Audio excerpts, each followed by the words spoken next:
Bonjour, nous sommes réunis aujourd'hui, 28 avril, pour échanger entre 6 professionnels. Des regards croisés sur la place des jeunes enfants de moins de 3 ans à l'ère du déconfinement.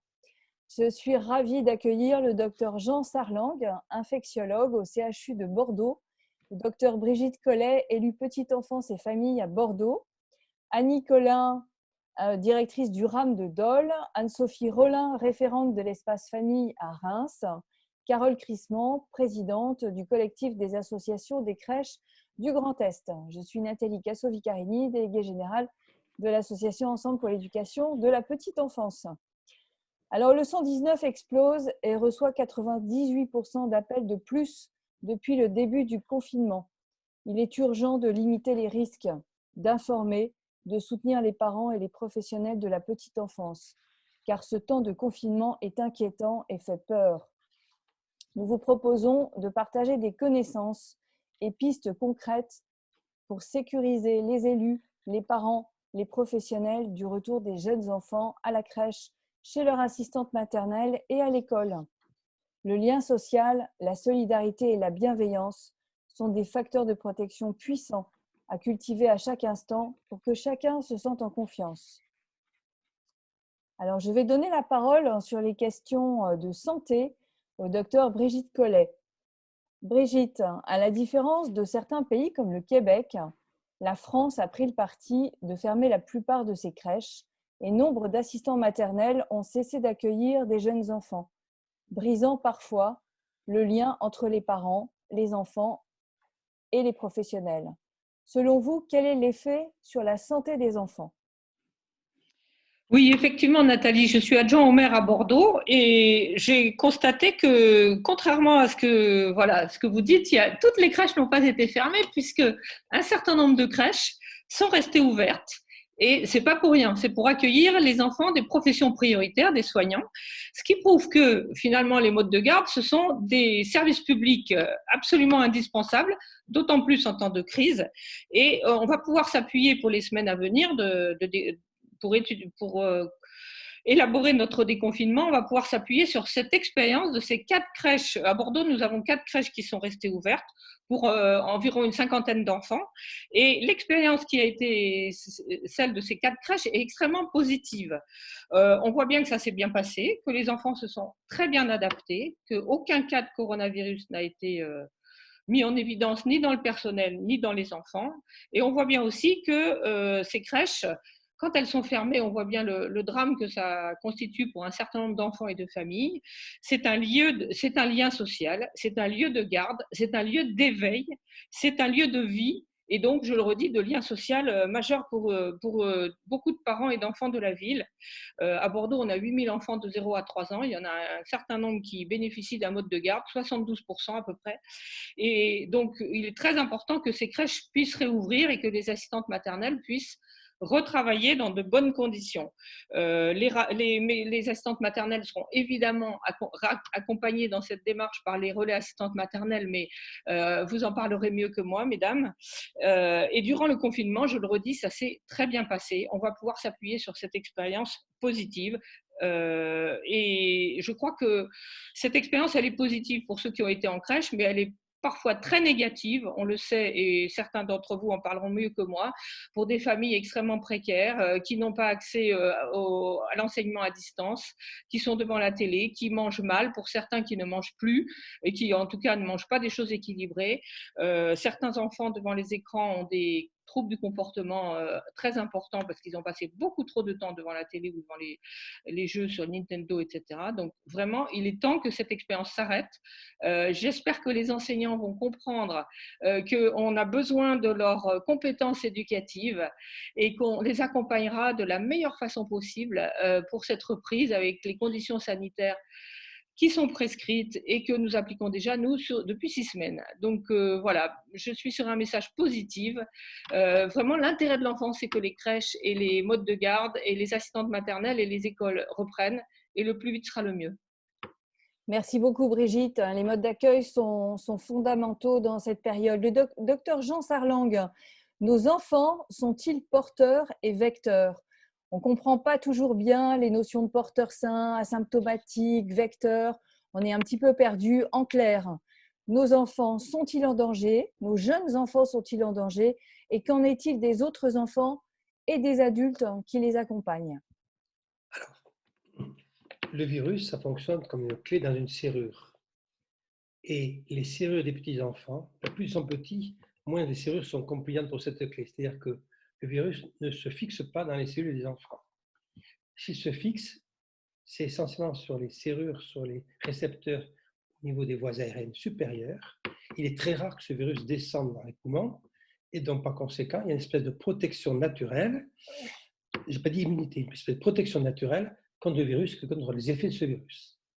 Alors, le mot porteur sain n'existe pas. On est infecté, pour les virus, on est infecté ou on n'est pas infecté, et ensuite on peut être infecté asymptomatique, c'est-à-dire sans aucun symptôme, et il est assez facile de comprendre que si on ne tousse pas, même si on a des virus dans la gorge, si on ne tousse pas, on est d'autant moins contagieux. Donc, en résumé, les enfants sont peu touchés par le virus, les formes graves sont exceptionnelles, les décès encore plus, et étant peu infectés, étant peu symptomatiques, ils sont peu contagieux. Ouais. Non, le mot porteur sain, non, c'est on est infecté, pas infecté, donc très peu sont infectés. Ceux infectés, ils sont peu symptomatiques, et ils font des formes bénignes, et ils sont peu contagieux. Alors, le risque zéro n'existe pas, mais c'est très peu. On considère que le risque d'hospitalisation d'un enfant pour le Covid est divisé par 100 par rapport aux adultes, et le risque de décès est divisé par 10 000. Donc, c'est vraiment une petite fraction. Dans les pays où il y a des grosses épidémies, notamment en France, aussi en Europe, mais aussi aux États-Unis, le nombre de décès se compte sur les doigts d'une main. C'est pas zéro, mais les doigts d'une main. Alors que pour les adultes, c'est. Et plus on est petit, moins il y a de risques. Donc, c'est ça le message, c'est que paradoxalement, les enfants sont protégés de façon naturelle vis-à-vis de ce virus. Bon, bah, le message est très clair. Merci beaucoup, docteur Jean Sarlang.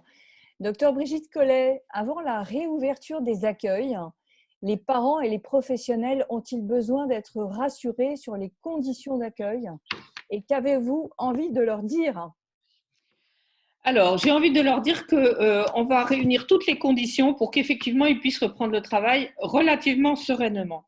On compte sur leur responsabilité de parents et voilà, sur le bon sens de tous. Je le redis, c'est l'intérêt de l'enfant que les modes d'accueil reviennent, repartent, que ce soit les crèches, les assistantes maternelles ou les maternelles. Et bien sûr, les classes les plus grandes pour le collège et le lycée.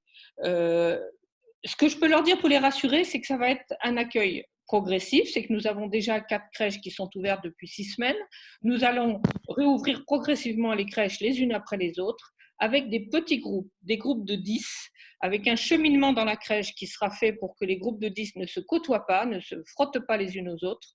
On va organiser un SAS à l'entrée des crèches de manière à ce que les parents qui viennent déposer leurs enfants à la crèche puissent faire les transmissions, confier leurs enfants dans de bonnes conditions, mais ne pénètrent pas dans les lieux communs, dans les couloirs et évidemment pas dans les unités de vie des enfants comme ils le font habituellement. Un SAS dans lequel évidemment ils porteront un masque, mais de toute façon on va voir ce qu'annonce le Premier ministre, mais je pense que les masques dans les espaces publics et évidemment dans les SAS d'entrée des crèches seront obligatoires. On va mettre évidemment des solutions hydroalcooliques, des choses pour des matériels, des savons, et surtout on va augmenter le ménage, on va mettre des équipes de ménage qui sont déjà mobilisées dans les crèches, comme je vous l'ai dit depuis 6 semaines, sur les poignées de porte, sur les bouts de digicodes, sur les rampes, on va faire un protocole pour le nettoyage des jouets avec un pool de jouets qui va tourner tous les 3 jours. Voilà, donc vraiment pour les enfants, on l'a redit, il n'y a pas vraiment de risque. Le risque, c'est plus pour les parents qui ne soient pas en contact les uns avec les autres à l'entrée dans le SAS. On fera peut-être, on répartira les horaires d'accueil pour que les parents ne se côtoient pas à ce moment-là. Et le risque est aussi pour les professionnels. Mais les professionnels, elles ont l'habitude. Elles le font déjà depuis 6 semaines. Entre elles, elles mettent évidemment des masques. Elles se lavent les mains très, très régulièrement. Elles désinfectent les plans de change. Les cuisines et les petites tables de repas sont désinfectées aussi très régulièrement. Et jusqu'ici, depuis 6 semaines, alors que c'était des enfants de soignants qui devaient être peut-être un peu plus exposés que les autres, nous n'avons eu aucun problème. Donc, j'espère que ça va continuer comme ça. Et en y allant progressivement et en rassurant les parents sur nos protocoles de désinfection, d'accueil et sur les lieux de vie des enfants, je pense qu'on pourra reprendre dans l'intérêt vraiment des enfants. Merci Brigitte, c'est vraiment rassurant. Annie, que mettre en place au RAM pour rassurer les assistantes maternelles? Comment vont-elles gérer les gestes barrières entre les enfants qu'elles accueillent et leur propre famille? Et puis, quelle transition on peut imaginer tant que les enfants ne sont pas revenus? Est-ce que, par exemple, on peut imaginer de solliciter leur mémoire par des échanges téléphoniques, des échanges Skype à la maison, fabriquer des petits livrets avec des souvenirs pendant ce temps à la maison, avec des mots, des histoires, des chansons du temps du confinement, fabriquer un petit cadeau à l'assistante maternelle, enfin tous ces petits liens spontanés qu'on peut faire vivre aux enfants. Et qu'est-ce que toi tu peux imaginer du côté des assistantes maternelles avec le RAM?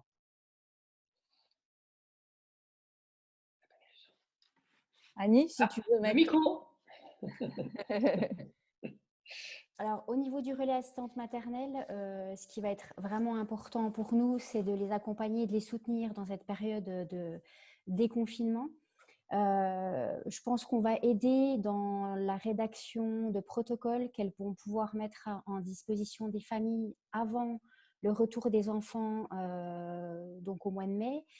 Ces protocoles, ça va être très simple, hein, ça va être comment on accueille les familles le matin, comment se passe la journée, quels gestes je mets en place pour protéger les familles, les enfants et ses propres enfants aussi, hein, puisque bien sûr c'est toujours compliqué pour elles parce qu'elles ont un accueil familial, donc on mélange la famille et les enfants de l'extérieur. Mais je pense qu'en les accompagnant dans cette période, on arrivera à rassurer au maximum les parents et à ce que les personnes puissent avoir un accueil plus serein. Voilà.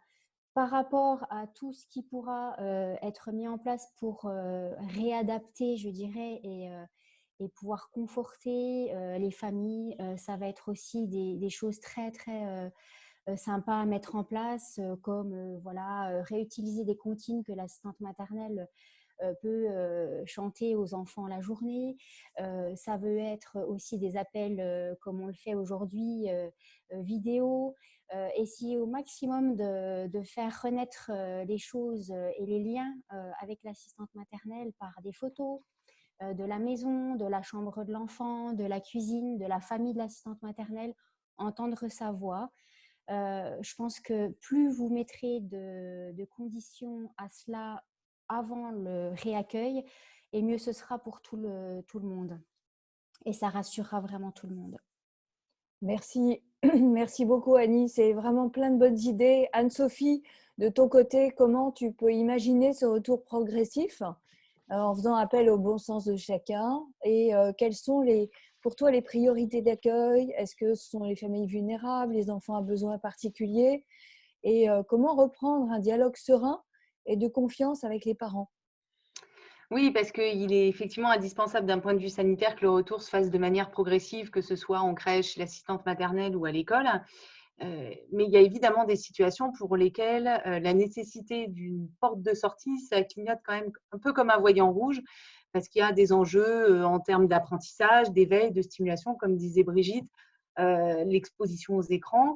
Et puis, il y a aussi des situations dans lesquelles l'absence du soutien des professionnels et de la possibilité de relais, c'est délétère. Donc, après, les choses ne sont pas si tranchées qu'il serait facile de dire c'est telle population qui doit, tel type de famille qui doit en priorité reprendre le chemin du collectif ou pas, puisque tous les parents, pendant cette période de confinement, se sont retrouvés H24 avec leurs enfants. Et si c'est certain que quand on a un enfant à besoin particulier ou qu'on a des facteurs de vulnérabilité, c'est autant de défis supplémentaires à relever, il s'avère quand même que tous les parents, sans distinction, on n'est pas tous équipés de la même façon pour faire face à ces défis. Donc, accompagner aujourd'hui les familles vers le déconfinement, ça va aussi devoir reposer sur l'observation des partenaires de terrain qui sont restés en veille pendant le temps du confinement, qui auront accompagné les familles Il va falloir aussi s'appuyer sur tout ce qui a pu se créer pendant le confinement en termes d'échanges sur les réseaux sociaux, de soutien de pair à pair extrêmement important qui s'est développé pour pouvoir être au plus près des difficultés rencontrées et pas seulement de celles qu'on s'imagine que les familles ont rencontrées. Parce qu'en fait, au-delà de l'éveil et des apprentissages, l'enjeu parfois primordial du déconfinement dans les familles, c'est la préservation du lien parent-enfant. Un soutien à une relation qui est déjà mise à mal et qui a été encore plus fragilisée par l'isolement. Pour tout ça, il va falloir parler, échanger, écouter. Et moi, je crois que c'est là l'occasion pour les professionnels, les parents et les enfants de redécouvrir une autre façon de communiquer, peut-être de façon plus positive.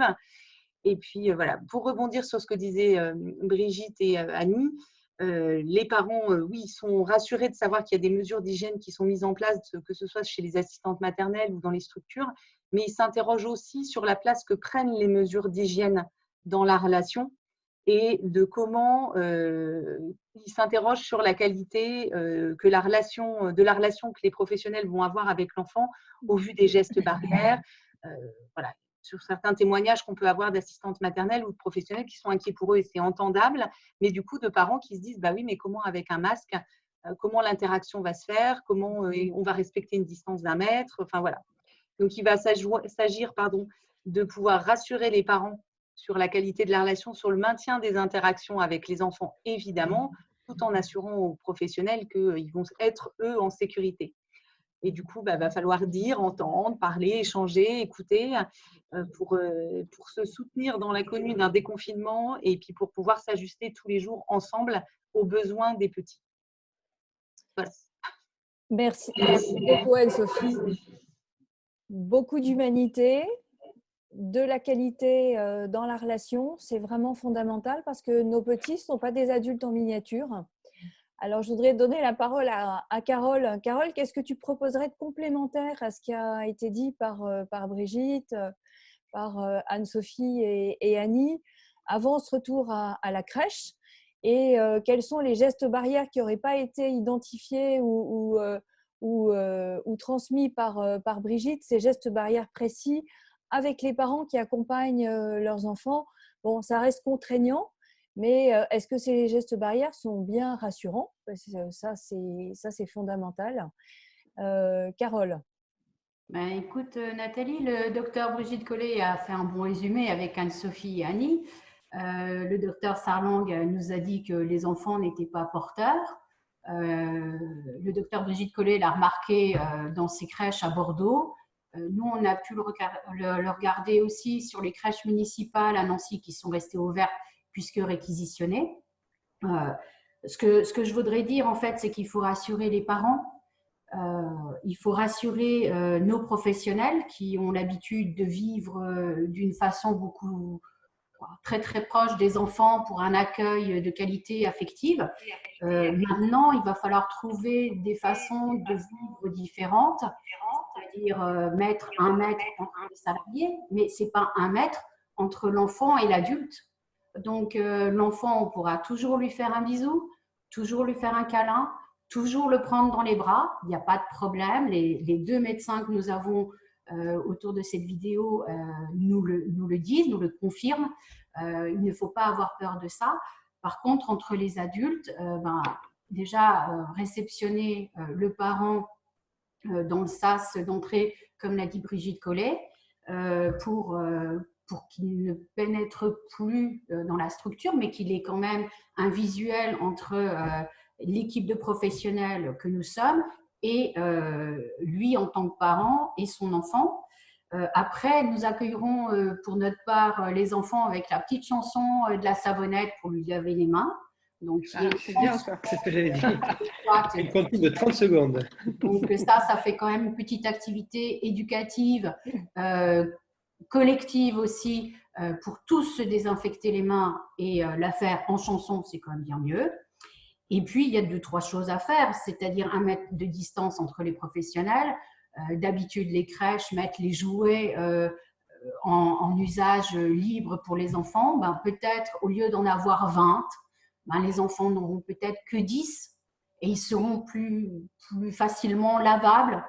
Ça, c'est faisable et c'est pas un geste qui va handicaper l'enfant, qui va handicaper le professionnel. C'est des gestes qui sont très simples. Il suffit de revoir un petit peu les passages entre les groupes.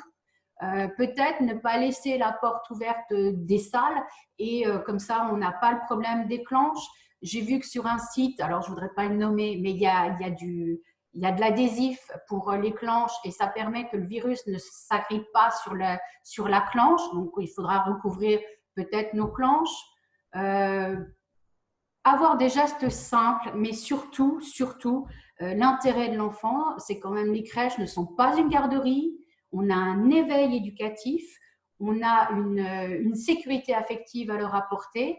Et ça, c'est quand même notre métier premier. Donc, on n'est pas de la garde d'enfants et on a besoin, les enfants ont besoin de nous en ce moment, les parents aussi ont besoin de nous et on a besoin de reprendre notre rôle tout entier dans la société et de réouvrir toutes les crèches et laisser faire, un temps soit peu, les directrices de crèches qui connaissent parfaitement leurs locaux, qui connaissent parfaitement leur personnel, qui connaissent parfaitement, parce que nous avons la chance d'avoir les parents et les enfants depuis septembre, qui connaissent parfaitement les parents, qui connaissent parfaitement les enfants. Et c'est plus facile d'avoir un enfant où on sait quel est son besoin affectif, de faim, de sommeil, de chant, de joie, de bisous, de câlins. On les connaît. Donc, c'est justement en ce moment qu'il faut ouvrir et non pas en septembre parce que là, on aura des nouveaux parents, des nouveaux enfants et il faut tout recommencer. C'est cette chaîne-là qu'il ne faut pas briser. Il faut qu'on nous permette d'ouvrir et à la hauteur de la crèche, il faut, je pense, on était à un adulte, un professionnel pour 6 enfants. Là, je pense qu'il faut diminuer cette norme. Il faut la ramener à un adulte pour 5 enfants. Ça nous permettra d'avoir des plus petits groupes et de mieux encadrer, de mieux donner les besoins de l'enfant, de mieux protéger l'enfant, de mieux protéger aussi nos professionnels, puisque c'est elles qui sont là pour veiller au bien-être de l'enfant. Et comme ça, le parent aussi sera rassuré. Il faut rassurer le parent, il faut rassurer l'enfant et il faut rassurer le professionnel. Il faut arriver à des choses. Puis il y a des petites choses plus faciles. Merci, Carole. Comme l'a dit le docteur Collet, c'est ne pas sonner sur le digicode, c'est appuyer avec le coude sur la sonnette. Il y a des choses à redécouvrir. Il y a plein de petites astuces. Merci beaucoup, Carole. Merci. Ce que tu dis, c'est vrai aussi pour les assistantes maternelles. On fait appel à notre bon sens. On a besoin surtout d'être en lien et de démontrer aux enfants qu'on est là pour eux et pour répondre à leurs besoins. Est-ce qu'il est utile de redire qu'il y a des professionnels qui mettent leur masque, il y en a qui ne les mettent pas, mais c'est rassurant de les avoir. Est-ce que vous voulez ajouter quelque chose sur les masques, Brigitte ? Oui, j'ajouterais bien que les masques, évidemment, on ne va pas les mettre aux enfants. Hein. Les pédiatres l'ont dit de façon explicite dans un communiqué de presse. On met les masques à partir du collège, mais certainement pas ni en petite enfance, ça paraît absurde, ni sans doute en maternelle élémentaire. Bon, je pense que ça va être arbitré. Mais surtout, c'est les masques, c'est pour les adultes. C'est pour les collègues, les professionnels de la crèche, c'est pour les assistantes maternelles qui accueillent les parents, c'est pour les parents entre eux, c'est pour les adultes. Parce que je crois que par rapport aux enfants, on a suffisamment répété ce matin qu'il n'y a pas un risque très important pour eux, pour ne pas dire exceptionnel pour eux. Et par contre, moi, je voudrais revenir sur le fait que je crois que quand j'entendais les professionnels parler là tout de suite de leur métier, de la façon dont elles voyaient la reprise, j'étais très admirative et je crois que il faudrait retenir cette phrase. Faisons-nous confiance. Nous avons des professionnels qui savent gérer l'hygiène, qui savent accueillir un enfant, qui savent l'éveiller, qui savent lui offrir une sécurité affective. Appuyons-nous sur eux et franchement, moi j'ai envie de dire, n'ayons pas peur. Elles ont fait la preuve que ça marchait depuis quelques semaines. On va juste aller progressivement élargir ce dispositif qui marche. Et moi, j'ai envie de dire, faisons-nous confiance, n'ayons pas peur, continuons à vivre et surtout dans l'intérêt de l'enfant, retournons en crèche et retournons mettre les enfants qui en ont besoin parce que quand même, les difficultés sociales et le creusement des inégalités se fait de plus en plus important au fil du temps et il faut impérativement que les enfants qui en ont besoin retournent dans ces lieux d'éveil que sont les crèches. les crèches, les assistantes maternelles et l'école maternelle. Félicitons et rendons hommage aux soignants et aux professionnels de l'enfance. Oui, Nathalie, si je peux me permettre d'ajouter quelque chose pour les assistantes maternelles, qu'elles n'hésitent pas à nous souligner si elles ont des besoins en matériel, si on peut répercuter leurs demandes en masque ou en gel hydroalcoolique. Enfin voilà, il faut vraiment qu'elles fassent très remonter bien. l'information parce qu'effectivement, elles restent seules dans leur activité. Et je pense que c'est important qu'on sache s'il y a des problèmes dans cet ordre-là. Très bien. Il y a plein d'intelligence collective ce matin et ça va continuer. Docteur Jean Sarlang. Oui, juste un mot. Je voudrais rebondir sur ce qu'a dit Brigitte Collet. Elle a prononcé le mot de sécurité affective. Voilà. La sécurité affective, c'est encore plus important pour les petits-enfants. Et je voudrais surtout vous féliciter pour votre motivation, pour votre enthousiasme, en souhaitant qu'il soit contagieux, plus contagieux que le virus. Que la sécurité affective soit plus contagieuse que le virus. Ça, c'est une magnifique formule. Alors, six grandes pistes quand même. La première, accordons-nous des moments de détente dans la journée parce que pour apporter du bien-être aux enfants, on a besoin d'être dans le bien-être soi-même pour en partager. Pas de port de masque pour les jeunes enfants, mais un port de masque entre adultes. En revanche, des câlins, beaucoup de câlins, prévenir le stress, apaiser les émotions, apaiser nos propres émotions pour mieux apaiser et accueillir les émotions des enfants. Jouer à faire des bulles. Alors ça, dès le début, en arrivant, en se lavant les mains, au départ, avant et après les repas, avant et après le passage aux toilettes. Jouer le plus possible dehors et renforcer ses défenses immunitaires parce que c'est ça aussi qui nous fera tenir dans la durée. Ne pas refaire les périodes d'adaptation, mais regarder là où en sont chaque enfant et retisser, bonifier ce lien avant le retour des enfants. Et puis, soyons des tuteurs de résilience pour rassurer les parents, aider les enfants à grandir en confiance. Alors, on a bien compris, les enfants ne sont ni vraiment porteurs ni vecteurs. Alors, renouons les liens de confiance dans la bienveillance entre parents, entre professionnels, pour que nos enfants reprennent sereinement le chemin de la crèche et de l'école et retrouvent leur assistante maternelle. En conclusion, partagez les connaissances et ressources à jour sur enfancesetcovid.org et appelez le 0805 827 827 sans attendre que les difficultés arrivent. Et puis, retrouvons-nous le lundi 4 mai à 14h avec un live, avec des questions-réponses entre parents et professionnels. Merci à tous et que les câlins remplacent les inégalités. À très bientôt.